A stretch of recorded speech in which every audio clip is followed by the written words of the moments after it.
شبر النبي حسن لا خسر خفتها لا العساري كير بوتركا ما في عيبه بذات خوا هذا كان بين وخدان من تبع شرافة كردستان بعد الصلاة الآدم فولاينس بخواش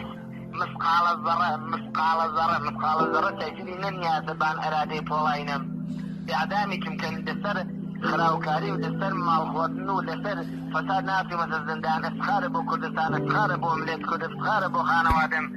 وجه شيء وخم بيرو باورتان به خانوادي من خويشكم برام خانوادم دلصوت قوم فامي أشياء وافق كانوا وما سكت كانوا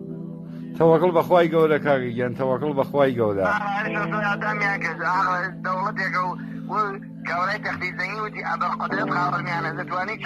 والله حيشي جسلا والله حقيقتي وما مساج جوش كي يقصى كانتو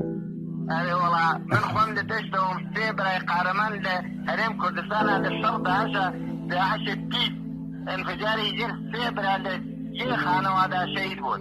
والله جيان وخوانم لحيش كامل وانا زيادنيا هذا يعني بفداي أعمل تبع شرافة يدو أطلو سوزن بو منو خانوادي والله كاجيان والله توكل بخواله والله تواو أمرت ما قشتي خوين سور لشابية شيء قشتي نقلانه بود قشتي داغداره بود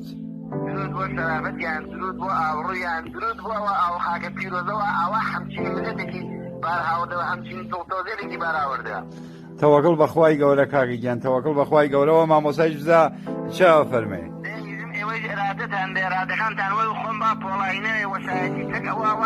روزی مانگی 2 سال تک ما زندانی کشا اصلا احساس نکردی آن زندانا. والله ده اگر احساس کویت حیدر نیت. دیگه ترى ایوج و من فکر کنه و اراده تن قوی اعدامش کیم شو تو دشمنان شادنه و نو کنه رجتان. نه کاغیان نه ان شاء الله. أي والله أمان شخصية خويتها نخنا خطر ونشن بو برمالوانا شون رضا يضرب في ووانونيا واللي تسعة دي للتاريخ عام زندانا مطن عدنان حسن بور مريوانيوة دانا في السدود مليتك مريوان دلود بو شرافتيان دورو أفساديان قري عدام قيانش كان ما عدنا خيابان فقط دوكانو ماويان بس توكل بخواد أبداين خواي مري جسر شاوي مني أعود إلا مليت كود هذا الرجل دريام السدود أو من يتبع شرافة دورج دكانو كاسيان كيشن وعمر والله بيقابل خويا دورج دكانو كارو كاسيان بوسن إحسابي 3000 خنا ريحة هو إذا تبعي جريانات لم فرواندا تأسيب داري وبومن إن شاء الله نكشته وإن شاء الله نكشته وكاكي